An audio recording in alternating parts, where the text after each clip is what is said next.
Hello, I'm Richard Ridge for BroadwayWorld. The new play Mothers and Sons is the 20th Broadway production from four-time Tony Award-winning playwright Terrence McNally.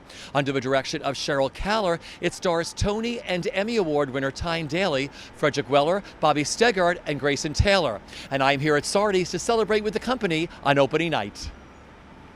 I was there the other night. I had the best time. I was telling Cheryl, one of the finest experiences I have had in the theater this season, so thank you for what you all do. Welcome. You're very welcome. It's a privilege to do. I don't think I've ever been happier as an actor than I am in this moment. Tell me what it's like when someone like Terrence McNally writes a role for you, specifically at your age. If anything big or exciting has ever happened in my career, I've sort of always been a little bit perplexed and surprised by it. I think it keeps me grounded and it keeps me normal. And so this is the same experience for me. It's an honor, but I almost can't wrap my brain around it. So I just go and do the work, and hopefully the work is good, you know? But you must have those moments at home saying, oh my God, I'm in Terrence McNally's 20th production on Broadway, and he wrote this for me. Yeah, I pinch myself every day. Yes, I do. Yes. Yeah. Talk about this role, what you love about the role that he's written for you. This is one of the best roles I've ever gotten to play. His name's Will Ogden, and he is a modern gay man who has no shame and no doubt, and knew that family and marriage and health were his birthright, and he just takes life by the balls, and he's a real go-getter, and he inspires me. I feel like I've learned how to live better as a result of playing him. And working with this cast. I mean, there's no one better than Tyne Daly, you know, just the flat-out truth. And I don't think there ever will be. She's just a real kind of American treasure, honestly, and she's as kind and compassionate as she is talented, and people like that inspire me to believe that you can be an artist and be a great person, too. Because what was it like in the rehearsal room, watching, everyone organically put these roles together, but watching her work? She's incredibly tenacious. She has to figure things out, and she cannot play a moment unless it feels real to her. And so she's just incredibly committed to finding truth, and she will never give that quest up, ever. I'm sure you learned a lot from her during this whole process. Yeah, I mean, but if you're a great actor, you make other actors great, and so all I have to do is show up with her. Yeah. And working with Frederick Weller. He's the best. I told you this before. I saw him in The Shape of Things in London when I was a student, and I will always remember that performance, and it's just a wonderful delight to be his husband. And the little one making his Broadway debut. Yeah, Grayson's never been in a play before. Can you believe that? And here he is, starring in a 4-person Broadway play. He is a real kid. He's sweet, he's honest, he's true, and I don't think he's affected by this experience at all in a negative way. I think he's just having the best time ever. What was today like for all of you? I mean, Broadway openings are really exciting, the whole day leading up to the curtain. What was your day like for you today? This is the first Broadway opening I've not been nervous for. I believe so deeply in this play and in this cast and in this story that I see it as my profound privilege to share it, and so all of my energy goes into sharing it. And working hands-on with Terrence McNally. He's a really generous writer. He'll rewrite, at any point in the process. He just wants it to be right. And he listens intently, and he watches intently, and he respects actors, and he loves our job, and he loves making our job easy, and he really does, because he writes the richest of characters. When you took your bow tonight, what were you thinking? I was thinking how lucky I was to have my parents there tonight. How lucky I am to be a gay man and one who is succeeding in this world and who can be proud of who he is, and how lucky I am to be an actor. I love the whole journey you've taken, because I've been there from the very beginning when you got to New York and everything you've achieved. So congratulations for everything that you do. Thank you very much. It means a lot to me. Thank you. So today is your Broadway debut. How does it feel? Awesome. Yeah, it's really fun, and it's just really neat to be a part of this, and it's really fun. So when we spoke last week at that apartment, I said this is going to be such a special day for you, the day leading up. What did you do today before you went to the theater, and when you got there, what happened?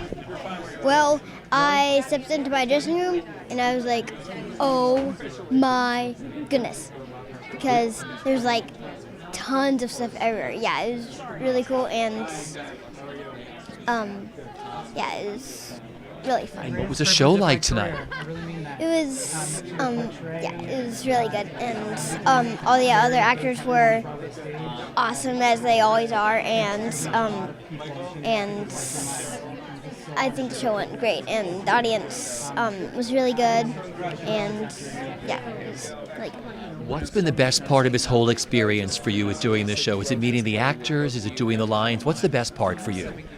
Well, everything pretty much. Like,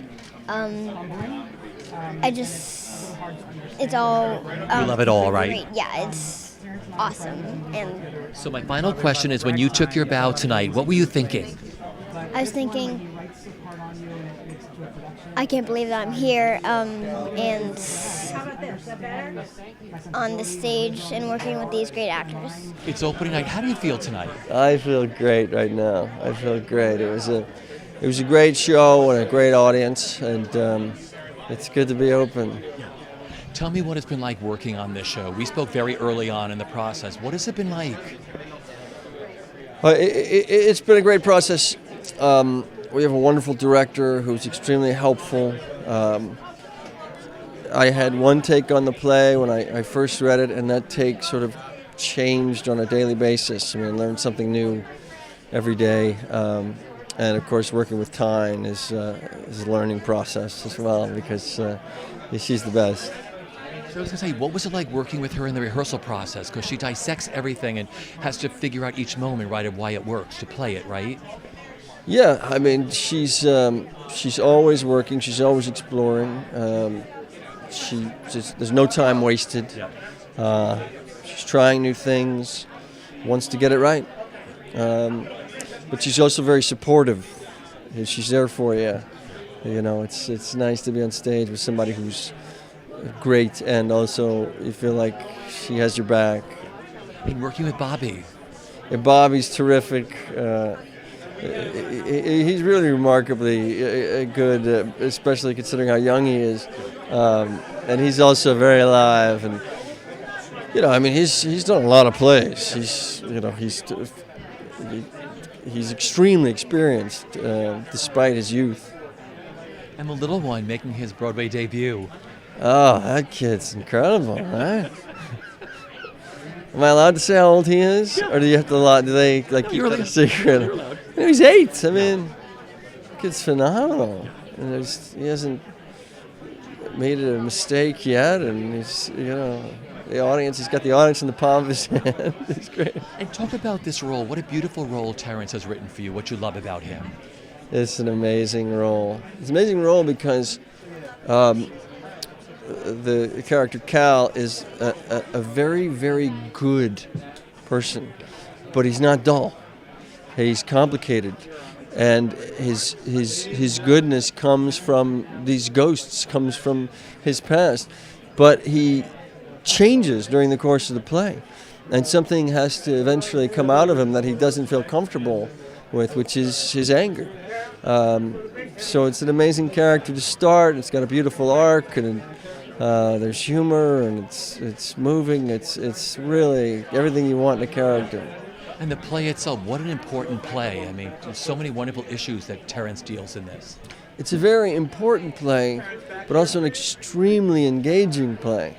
Extremely entertaining play. It's hysterically funny, and then suddenly you get these gut punches. And Tyne's character is so complicated, and you just keep peeling the onion, and you think, I got it now, right? It's just amazing. When you took your bow tonight, what went through your mind? Thank God it's over. Really? Yeah. Well, now the play is yours. Yeah, I mean, it's not like, oh, great, we opened, now we can go phone it in. But somehow there's a sense of release when you finish opening night and you feel like it was a good show. Because now the play belongs to all four of you, and you just do it for the audience that's there. That's right. Yeah. That's right. But, we're going to try to keep it in relatively the same shape it's in. But, yeah, If you could sum up the best part of the experience of working on this show, what has it been for you, Fred? That's a tough call. I mean, working with Terrence, feeling like I'm working with one of the best players and one of the best American playwrights, maybe ever. I mean, that's hard to top. But then you're also working with an actor who's no one better than she is. and Cheryl Keller, our director, was extraordinarily insightful and helpful as well. So, I mean, there's a lot to like about this job. Like I told you the other night, I love this play. It's one of the finest nights I've spent in the theater. So much, thank you. It's such a thrill, and we're opened, and I'm still as proud of it as I was the first day I read it, really. What was it like for you tonight, sitting in the audience on opening night? Well, my whole family was with me tonight, as well as my in-laws, as well as my best friend from LA. What was so different about this opening for me than from many other openings, was this was a story I really wanted them to experience with me. So it was somewhat overwhelming. And just working with this remarkable ensemble of actors, what this whole experience has been like. There are no words, and they're all so collaborative, and there's such a huge give and take with them, and I think everybody feels that and sees that on stage as well. And what you love about the play? What I love about the play is that it is paying it forward. It is sharing, enlightening,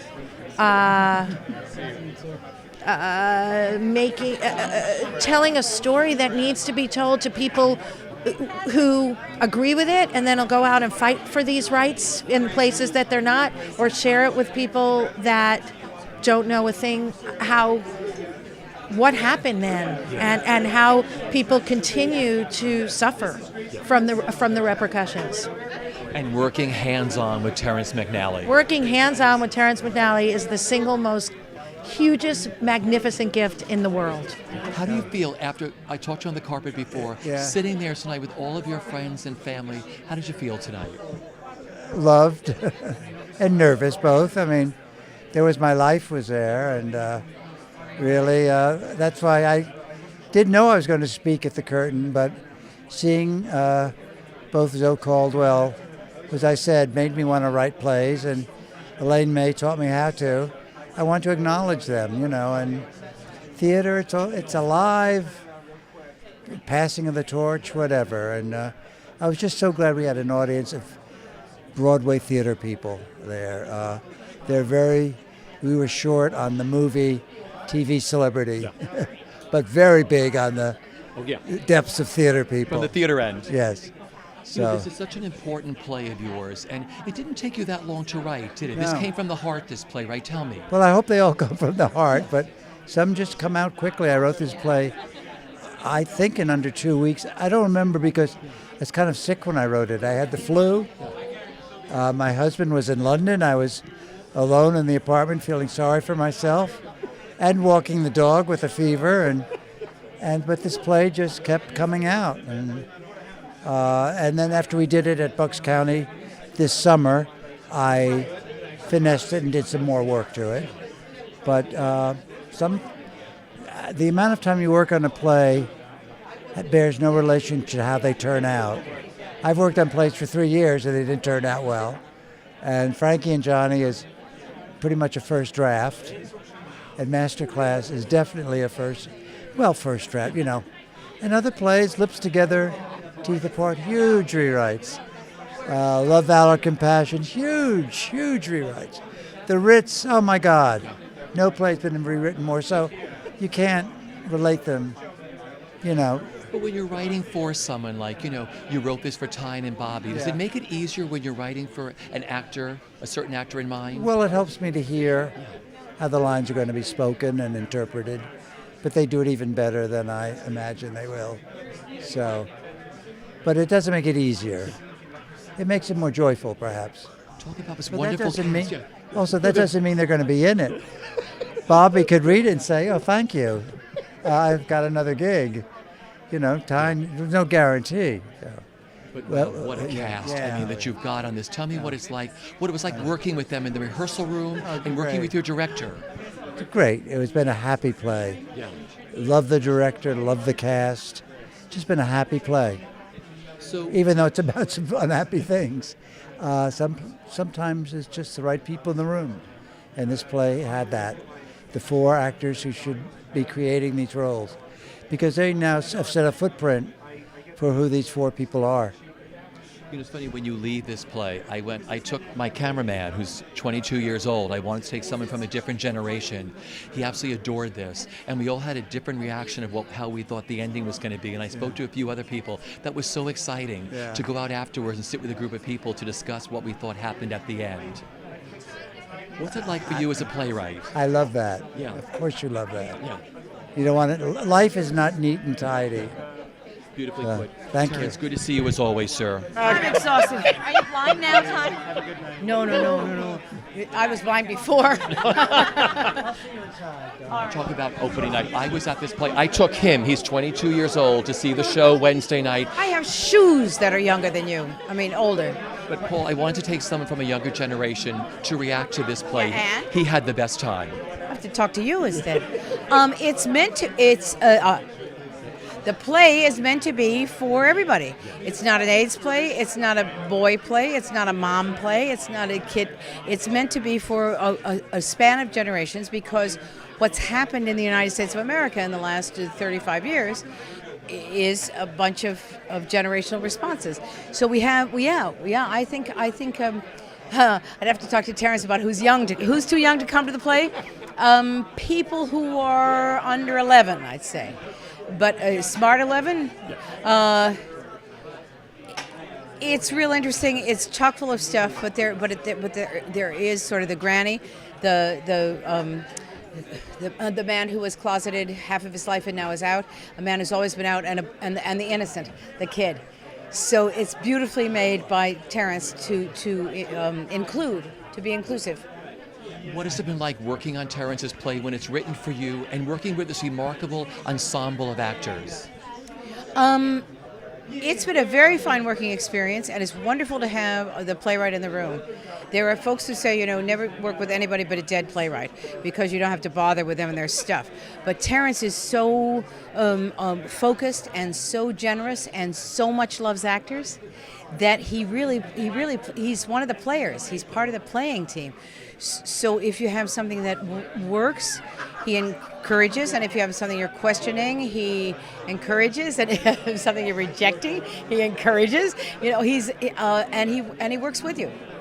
And the cast. Yeah, we have a real good kid actor, and I've worked with several dozen kid actors in my career, and he's a wonderful young actor and kind of a natural. Which is a silly phrase, but he pays attention, he listens, he rides laughs better than me. I'm getting embarrassed by laughing. And Bobby Steggert and Frederick Weller, they're just so lovely, and they're so believable as a married pair, and they have what some people would say is a responsibility to play that out, since we had not seen those people on the stage before.